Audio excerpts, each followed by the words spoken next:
Hello and welcome to the Rugby Through the Leagues podcast. This podcast wants to shine a light on rugby that is not shown in the mainstream media. I'm Carl. I'm an avid rugby fan and regularly injured player. Thanks for joining us on the next instalment of Rugby Through the Leagues podcast. We want to say a massive thank you to everyone that has been following our socials and supporting this journey so far.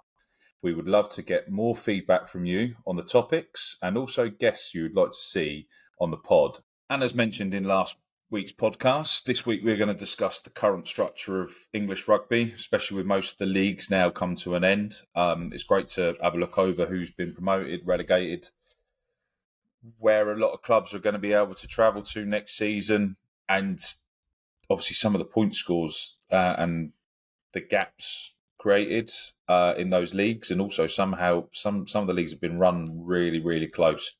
So there's either a big shout out to the clubs that have come second, or have they pushed themselves too far this season and then left not enough in the tank for next year. So that would be a great way to gauge next season and understand how those clubs will be able to push forward as well. So current structure in rugby obviously starts with the Premiership Rugby. We've got 10 clubs left in there. That has now been ring-fenced for the foreseeable due to bits that I discussed with Polly last week in the podcast, due to stadium sizes and infrastructure, etc., which for the likes of Ealing and Doncaster and a multitude of other clubs, it's probably a little bit unfair, especially with other clubs going bust.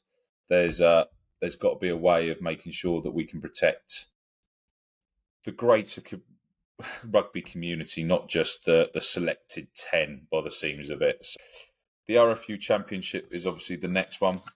That did have 12 clubs in at the start. Obviously, one club's succumbed to financial disparity as well, which was Jersey, which leaves the championship with 11 clubs. That is now going to be topped up by one club getting promoted out of the National League, no relegation.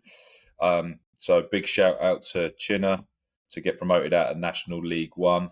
Big feat as well. Big celebrations down there. I've seen all over social media. Apparently run pretty close at times throughout the season by second place Rams, but fair play there. Chinner managed to get it done, get the job over the line. So massive respect there, and that obviously opens the door to them being able to tour around the RFU Championship now, which has got some great teams on board as well. Like Ealing Trailfinders are obviously still top.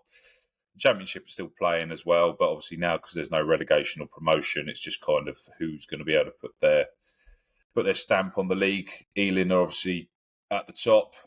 Coventry, Cornish Pirates, Bedford Blues, Doncaster Knights, Ampthill, Hartbury, Nottingham, London Scottish, Cowley and Cambridge are obviously battling out at the bottom of the table now. So obviously without the risk of relegation, does that now give them the chance to really put a stamp on next season? Does Cambridge get the chance to go and sign some players now that they've kind of cemented that place next season and say, well, actually we've got this. We can really go and make a proper effort and pick up some players that have shot for the stars and not quite made it into other teams potentially. So it'd be great to see how Cambridge capitalise upon that ring fence. And then next season will obviously, I think there is a return to the relegation. So a lot of clubs have got to probably put their hand up and say we've got to really strengthen here and try and find that way to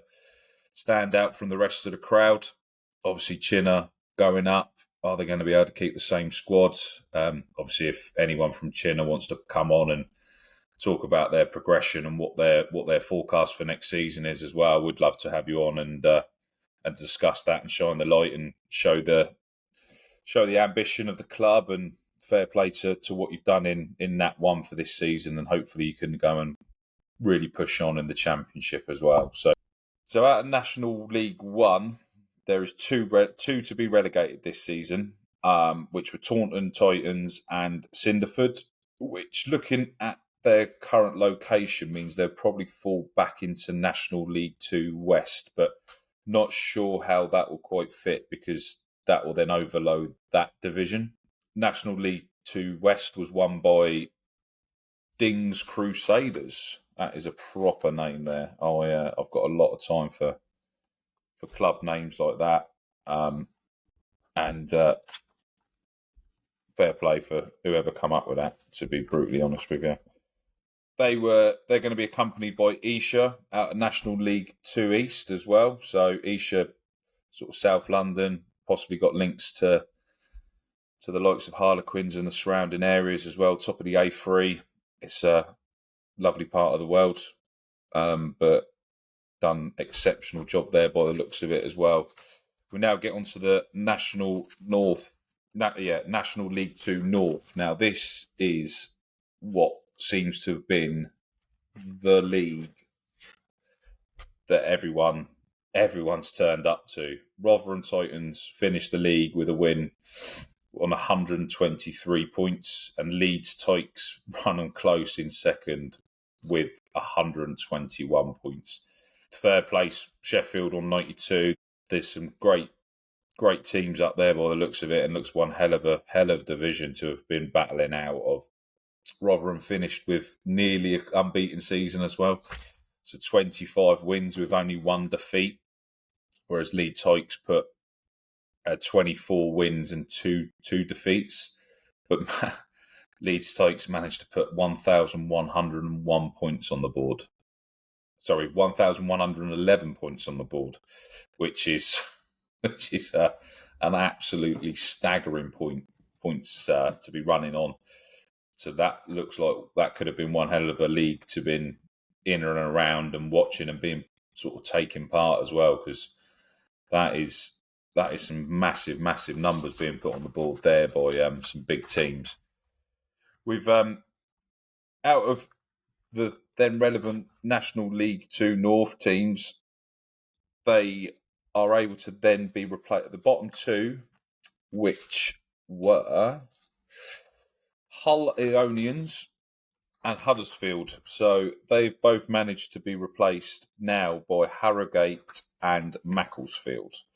So a little bit of a further trip there for Macclesfield by the looks of it. There's a lot of the teams are up towards the Sheffield, Yorkshire side of it. Macclesfield over towards the Manchester way. So could be a little run away, but I'm sure they'll make use of that rugby bus pretty well and get hopefully pick up a few wins and drink their way back to Macclesfield, celebrating a couple throughout next season. So the National League 2 East, obviously won by Esher. Barnes come in second, pretty close on 106, while Esher finished on 113.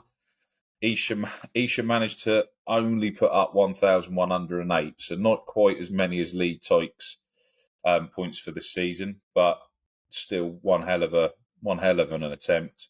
Dorking run Barnes pretty close as well to finish third on 104 points.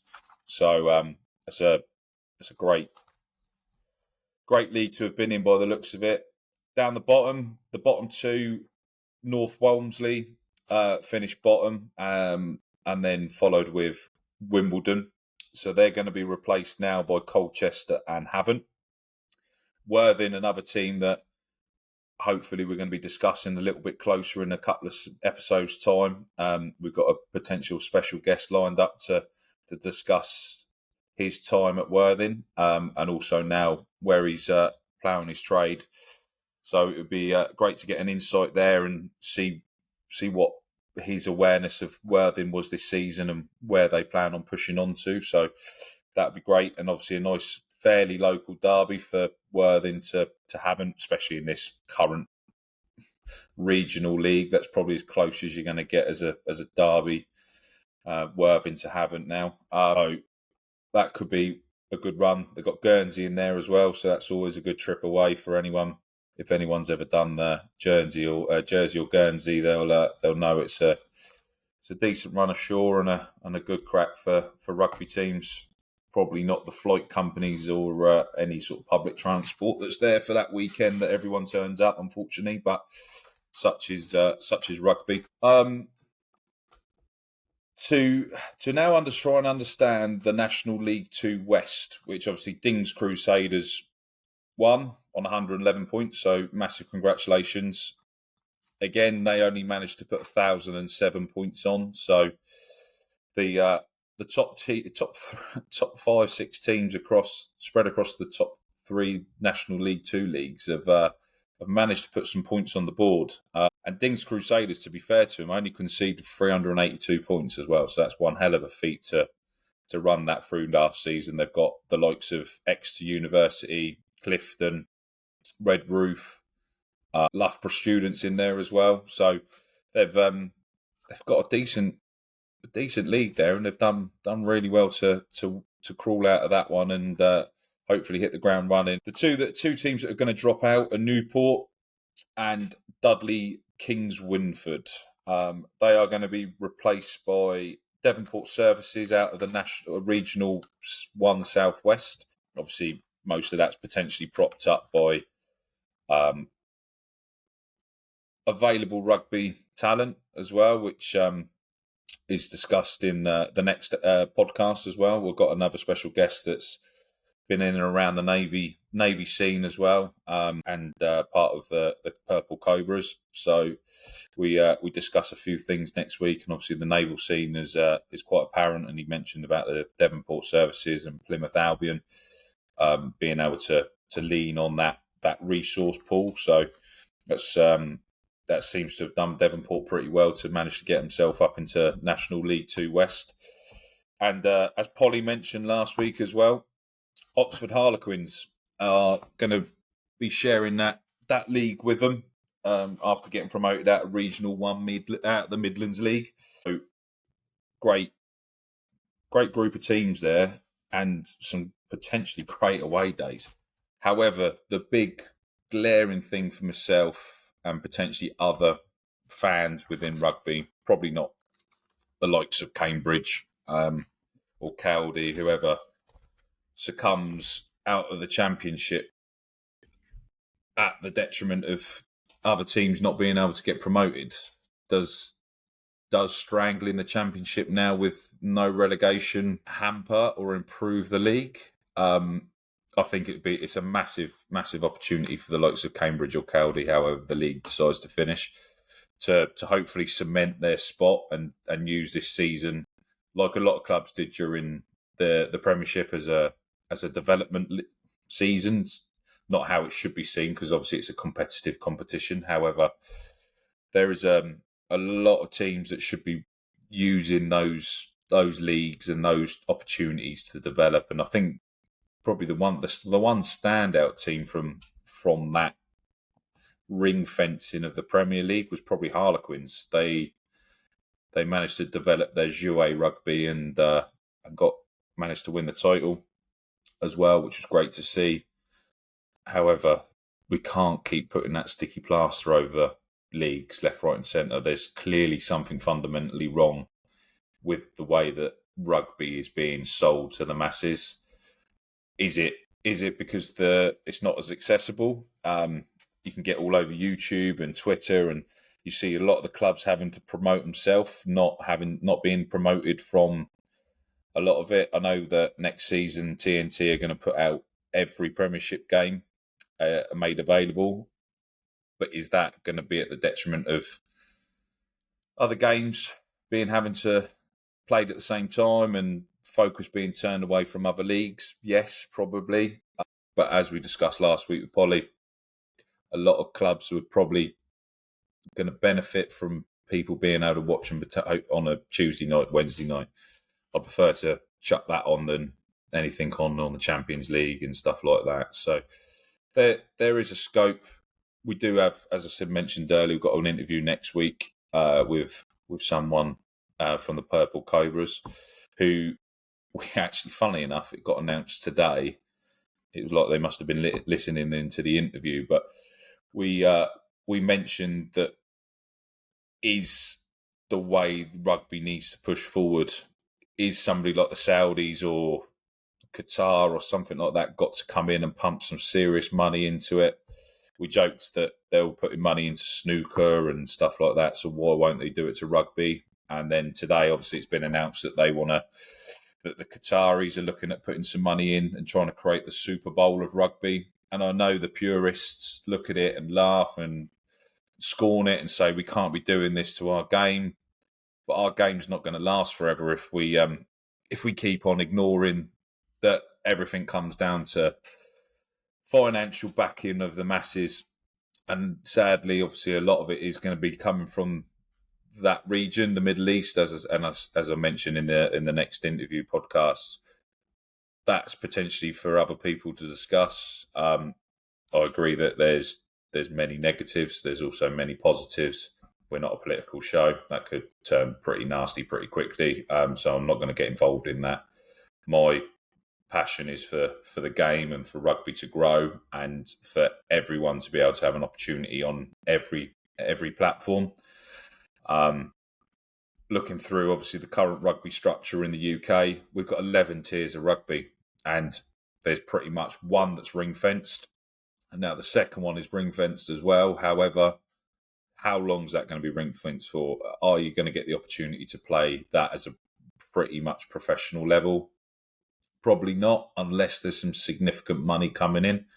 There's obviously a lot of money gone into America as well. So America are looking at pumping a lot of money into rugby and managed to really get some good financing behind their MLR league, which is brilliant to see.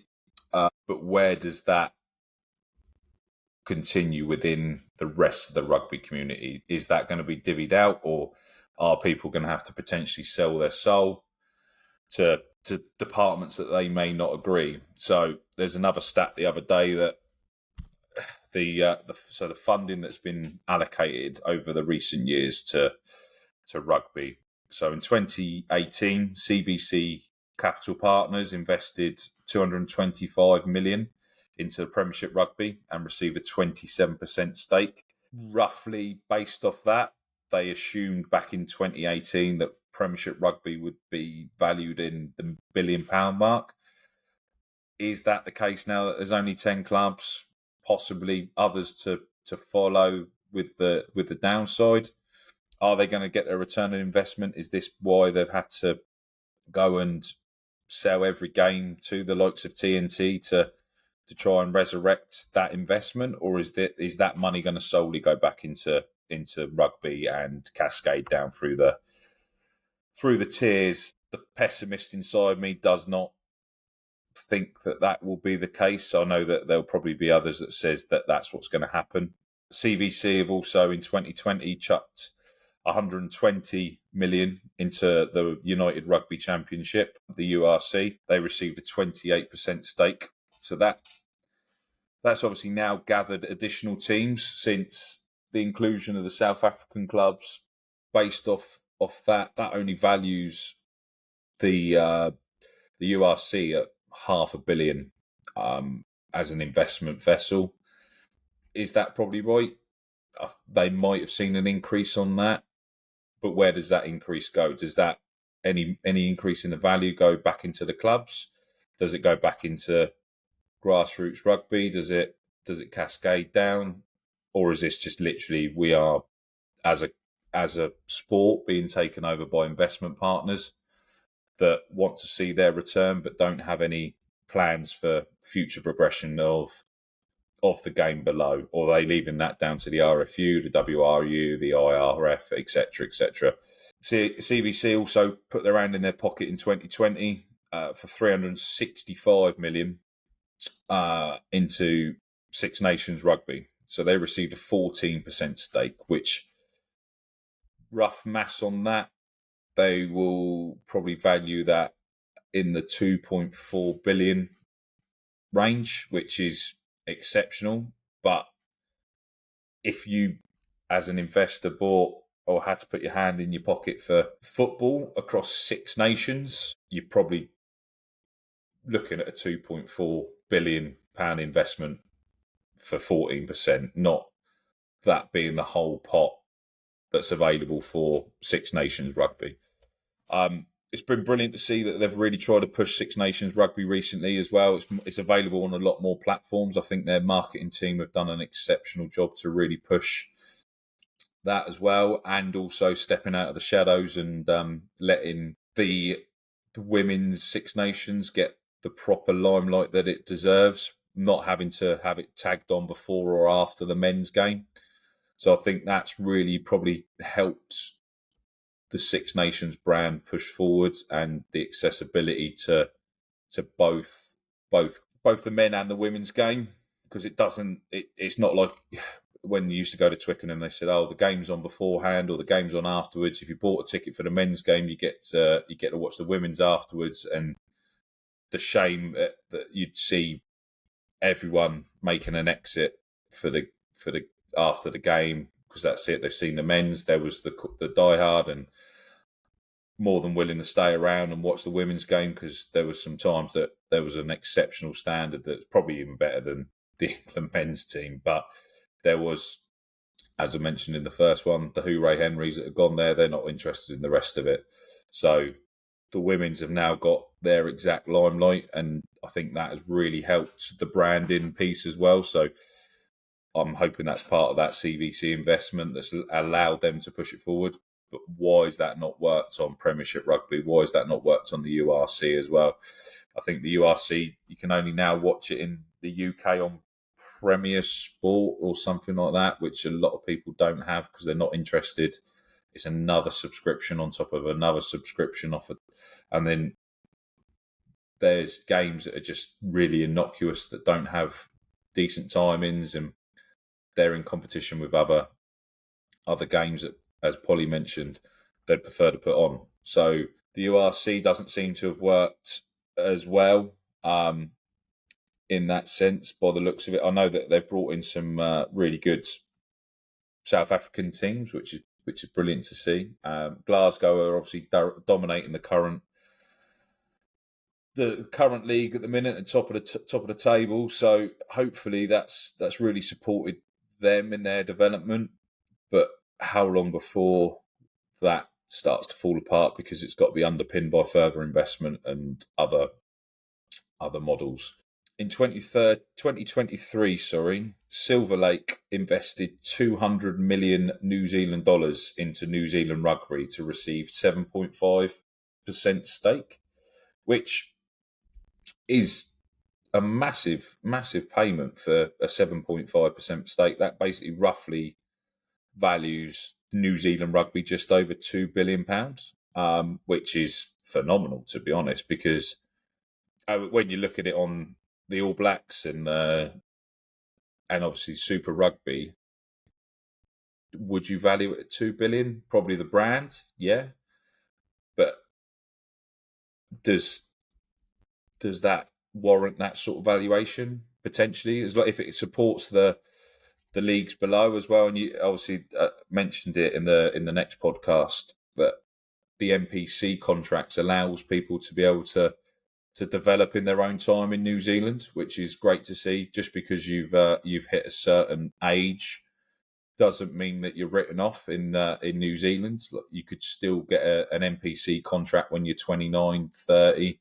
If you're putting an absolute shift in Super Rugby, they're not worried about whether you've come through the academy system and done the hard yards in that sense. As long as you've done the hard yards and can make a difference for the All Blacks, you're available. And I think that's a big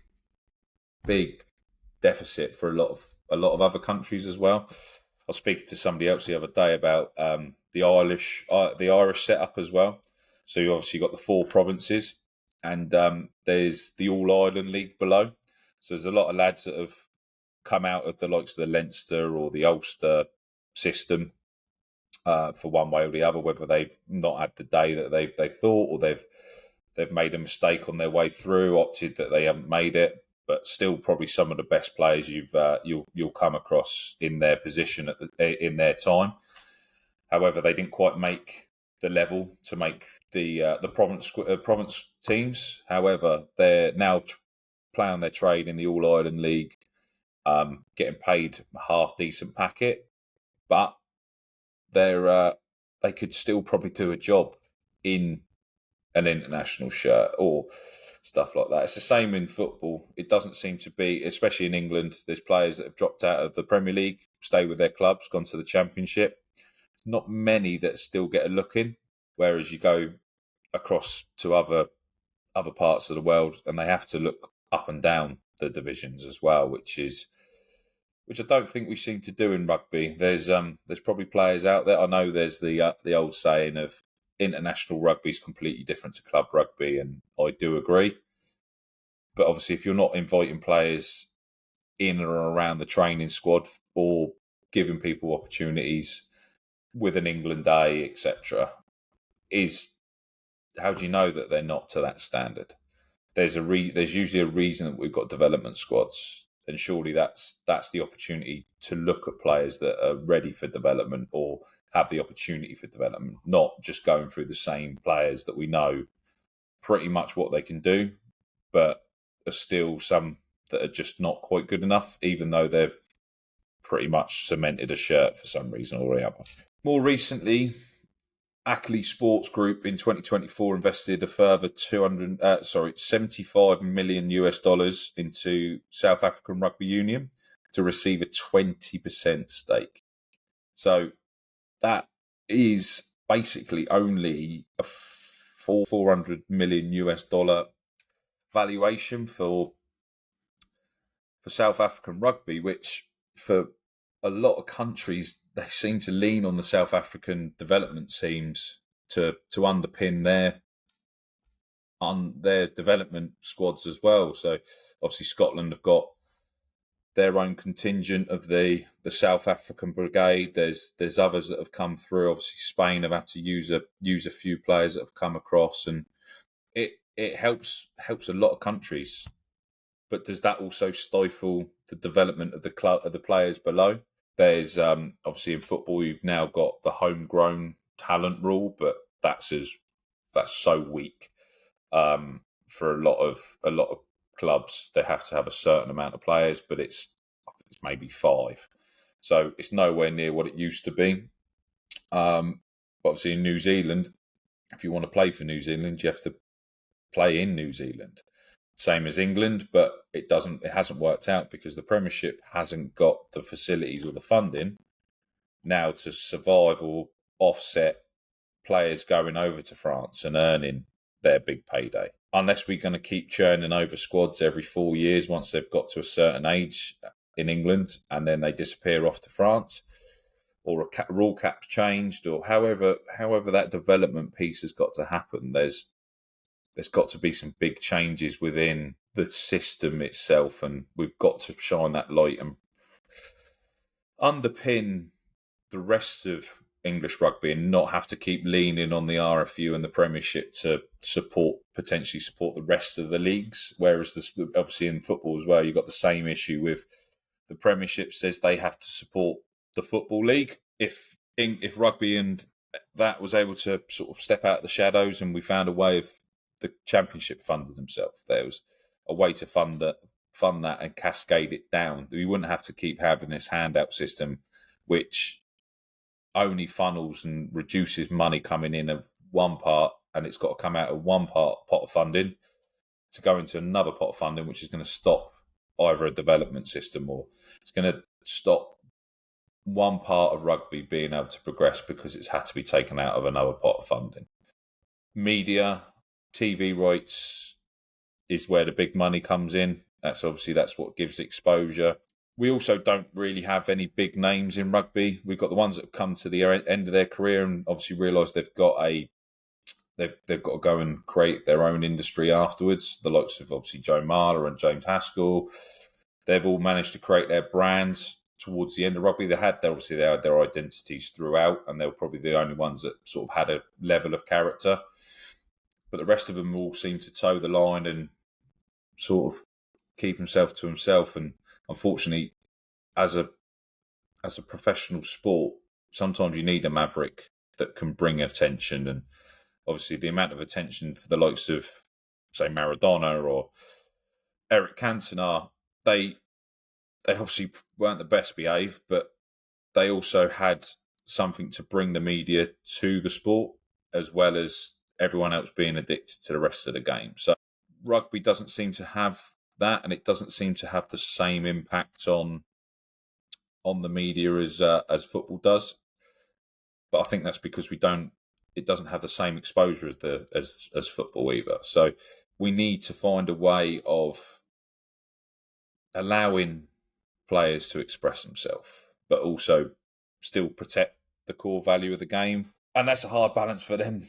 And they've probably got media training more times than they have actual rugby training at sometimes, because a lot of people are more worried about upsetting people and putting themselves out of line, and then probably putting themselves out of a job, which, because there's not as many leagues to drop down into and still make a living, they've kind of got to protect that. So because we haven't got a tiered system, we won't allow a lot of mavericks or personalities come out of the game at the minute, and that's a real shame from a publicity point of view and a way of growing the game and making it accessible for kids. You're not going to see many kids running around with Marler on their shirt anymore, and like the likes of Haskell or Bowden Barrett. Bowden Barrett. There's probably lads down in New Zealand running around because they're all kept within, and that is a rugby country.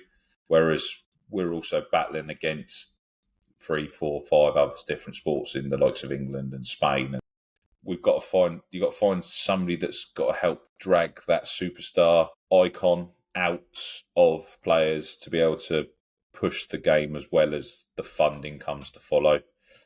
Rugby Australia are currently seeking 300 million Australian dollars for a minority stake as well.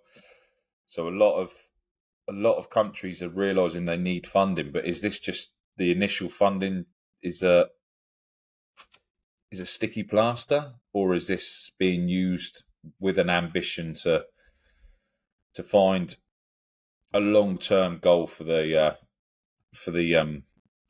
clubs? And I don't expect that is. I think it is that sticky plaster level at the minute, and it really worries me that in 5 years' time, if something doesn't happen, like money coming in from the Saudis or the Qataris, is the beautiful game gonna disappear? Is there going to be a risk that a lot of these Premiership clubs start going bust? Are they going to have to be completely restructured? Is the RFU going to have to come in and privatise these clubs, which is never going to happen? It's an impossibility. But you can't see a whole league disappear. There's obviously a lot of clubs that don't have potentially the funding for a long period of time. I think the likes of Newcastle are self-funded by their owner, who's done a brilliant job so far. But again, they're so far up north. There's no clubs around that are local rivalries. There probably is, but obviously not in the as close in the Premiership. A lot of clubs have got to go and travel a long way, and there will be fans that go away for Newcastle away, which is massively respectful. But cost of living crisis at the minute as well. Cost a couple of quid to get up there as well. It takes forever. You've probably got to take a day or two off work. If you're self-employed, you're already in the hole for a good sort of 500 quid plus just to go see your team up at Newcastle away for a weekend at least. So it's a big investment for a lot of people, and there's probably a lot of people. Same with football, same with other sports as well. It's not just rugby. But if we don't find a solution now, how long? If the next boom cycle comes in the funding, everyone sort of gets on that euphoria wave, and we've all got money to spend because the government have done whatever they've done. We then come out the other side, we got another recession. How many clubs are actually going to survive the next recession because they've not been able to utilise the funding or raise the correct funding and create that development model to survive the next recession? It's the same in a business cycle. You might be able to fly off the moon when you've on the wave up, but they're not preparing for the recession cycle on the other side. And I really fear that rugby's going to potentially take that boom in the next recession cycle as well. This recession's possibly one too early, but we've already lost quite a few clubs. How many are going to go on the next cycle round?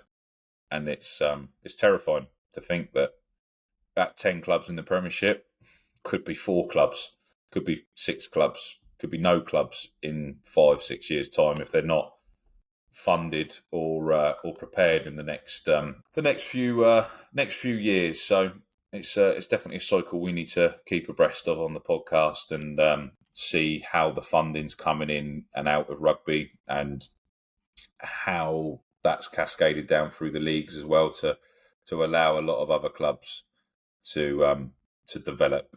I think obviously big money coming into the industry as well through America will probably shine a big light on it as well with the MLR gathering pace and the college universities, which will also automatically bring money into the game. It's just how many players are going to use that as their retirement pot as well as France.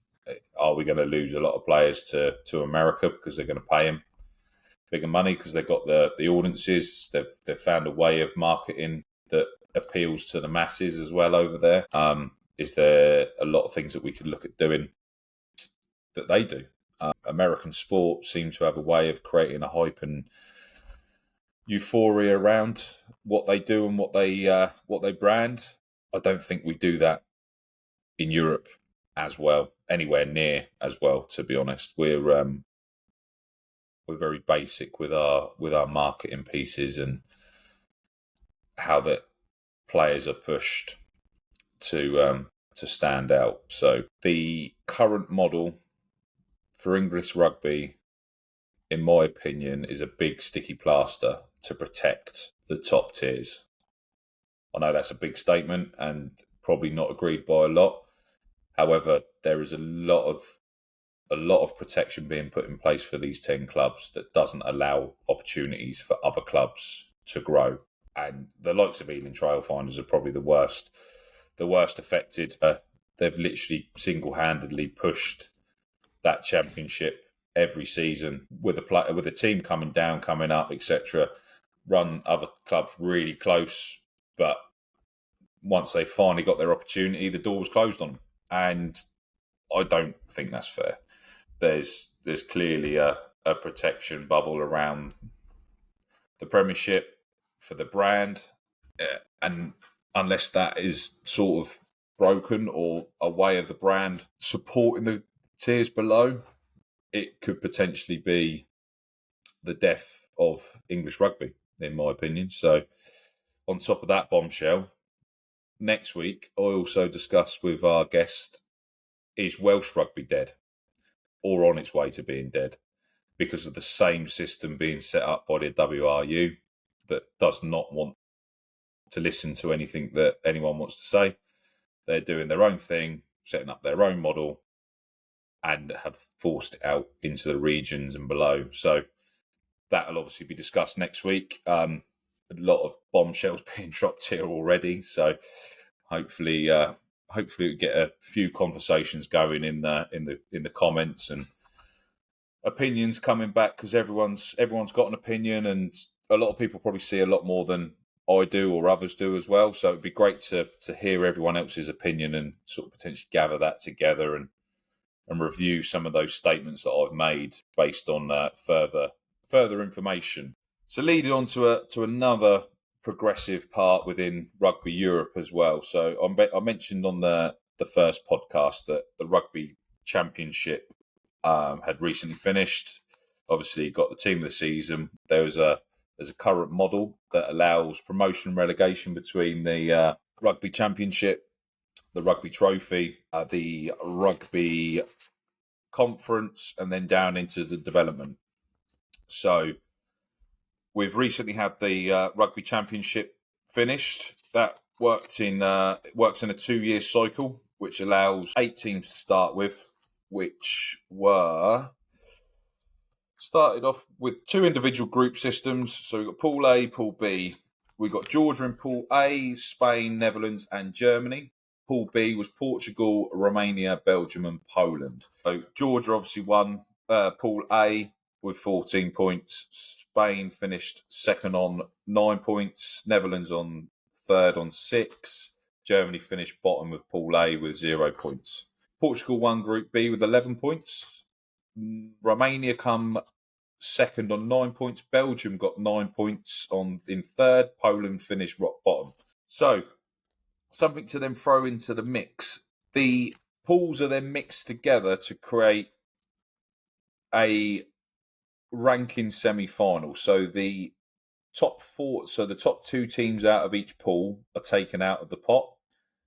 You then play two semi-finals. So Netherlands played Poland. Netherlands won 54-7.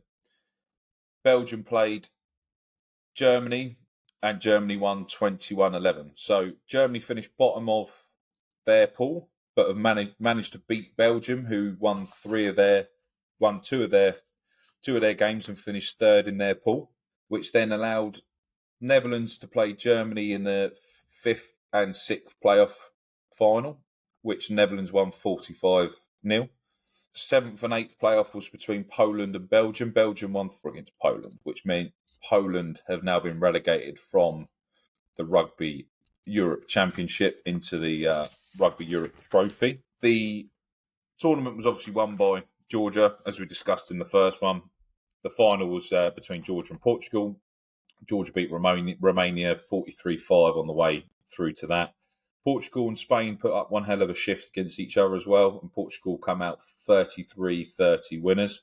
Spain managed to finish third in the end by beating Romania 40-19. So great day of a championship rugby as well, because they hold that all on one day. So you get 4 games of international rugby, four finals effectively. So there's not many days you can go and see that level of international rugby all in one go.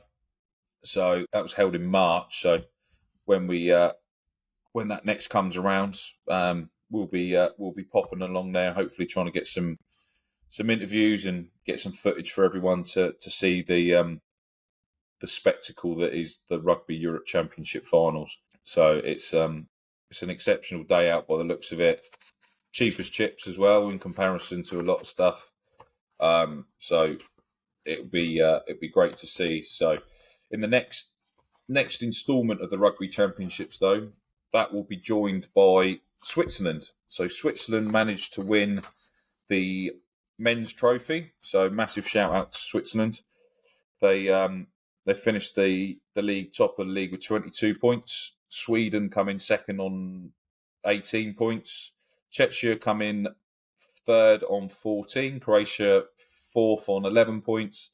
Lithuania with 4 points in fifth, and Ukraine finished bottom with no points. Obviously, potentially a few other concerns for Ukraine than the rugby at the minute. Obviously, not able to hold any of their games at home either. So I think they had to play all of theirs at other venues. So a lot of obviously countries had to accommodate that. So shame to see them get relegated. Hopefully they get a chance to get everything tidied up and able to focus back again on their rugby a little bit more in the next few years. So some big scorelines as well in the Rugby Europe Trophy, with Switzerland beating Ukraine on the final day, 68-0. Sweden beat Ukraine 36-24 the week before that as well. So Ukraine put up a big shift there as well. Switzerland pretty much dominated most games that they competed in, scoring well over 30 points nearly every time out as well. So there's a big depth of rugby ability, what seems in the men's trophy. So good chance for Sweden to hopefully stake their claim next time round if Poland don't bounce back from dropping down a league. Could work for Poland. It could work against them because obviously if they cascade down, as a lot of clubs and countries, relegation doesn't always work well for them, but sometimes it also helps their improvement. So hopefully for Poland that works in their favour. Ukraine looks like they've been relegated to the men's Conference League, which is currently being played at the minute. So that's divided into 4 separate pools.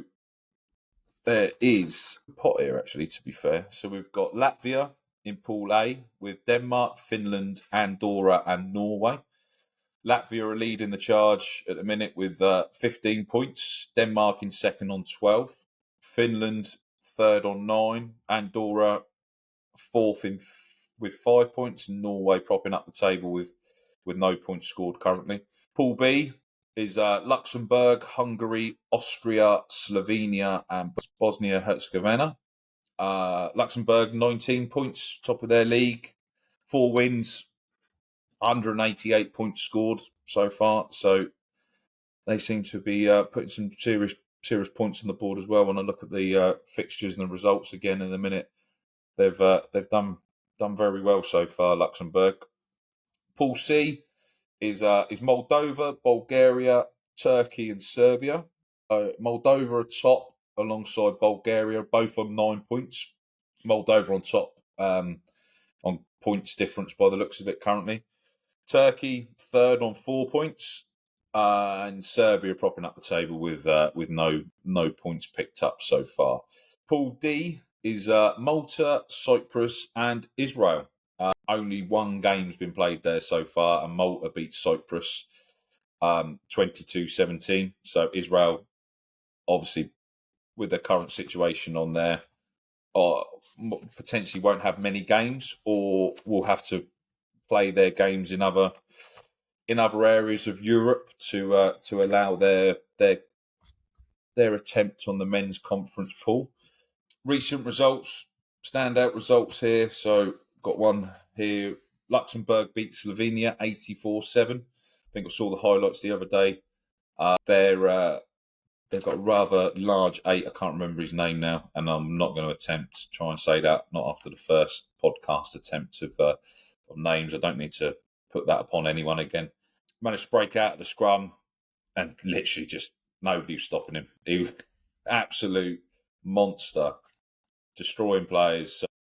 Maybe Luxembourg are the next one to sort of come up out of the men's conference piece. There's probably going to be a brackets of tournament at the end as well to see who goes up. So one to look out for at the minute would be Luxembourg. Denmark managed to put a nice little local rivalry win on Norway by winning 41-5. So that's a great one to see. Hungary seemed to hold Luxembourg back a little bit more than Slovenia. So Hungary only lost 15-18 in Hungary to Luxembourg. So that could be a big battle if they manage to get to each other in the bracket at the end, in the semi-finals and the finals, etc. Austria managed to beat Bosnia 57-17, so that's a decent win for them. Latvia managed to beat Norway 53-8, so another big scoreline. Bulgaria managed to beat Turkey 40-24. Latvia put another 46 points to Finland 17 the other week as well. Luxembourg done again. Bosnia 59-10. So there's been some big scorelines so far in the conference, with some great scorelines to see so far. We've also managed to get the fixtures. So we've got further rugby conference fixtures still to play before the pools are finished. So Malta are away to Cyprus in the return leg from their recent victory.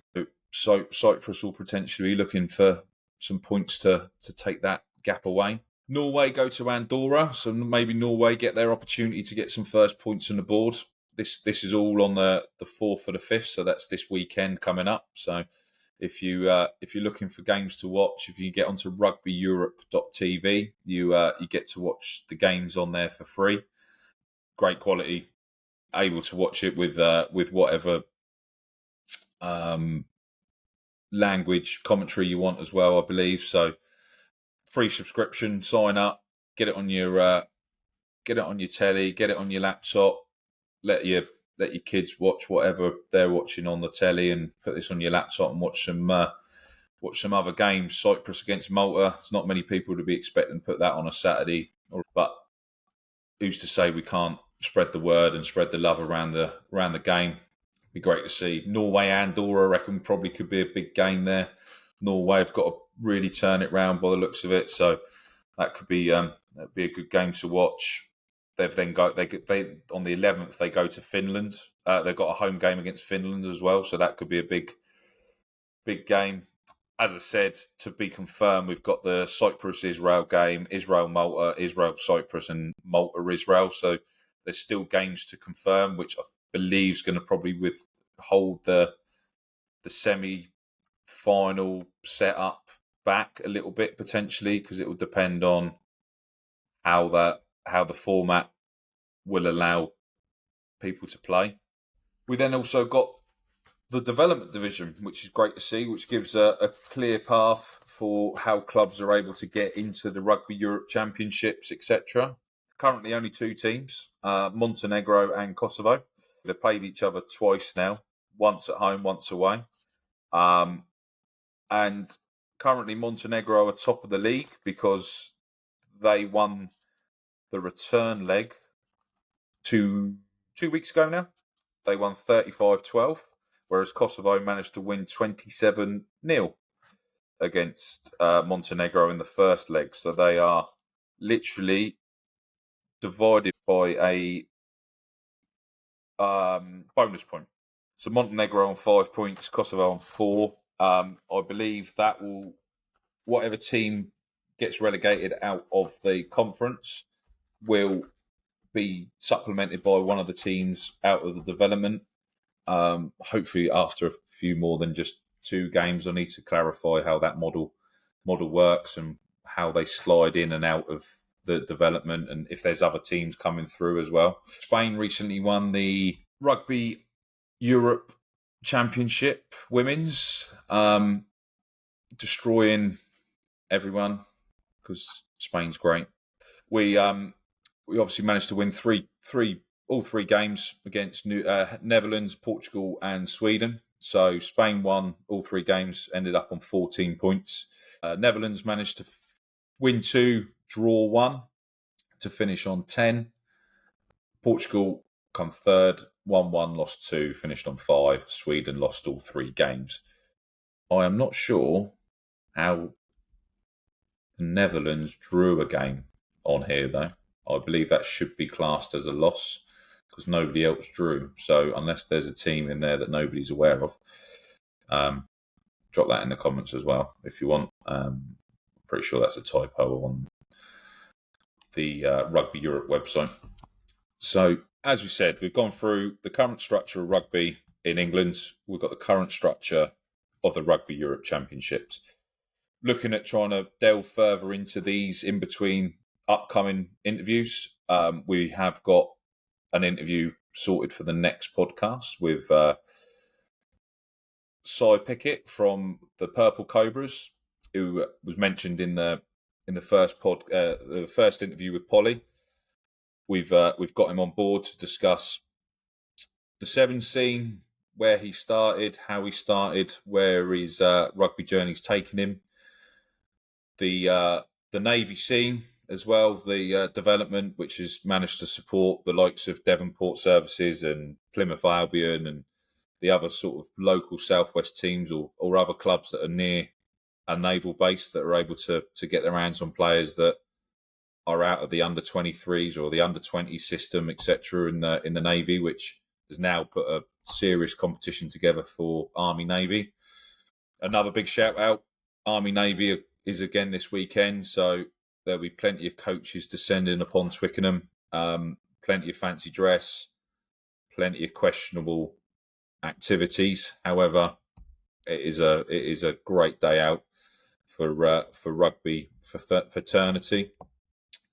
As I mentioned earlier as well, me and Cy discuss, is Welsh rugby dead? Coming from an avid Welsh fan, I thought I couldn't ask anyone else.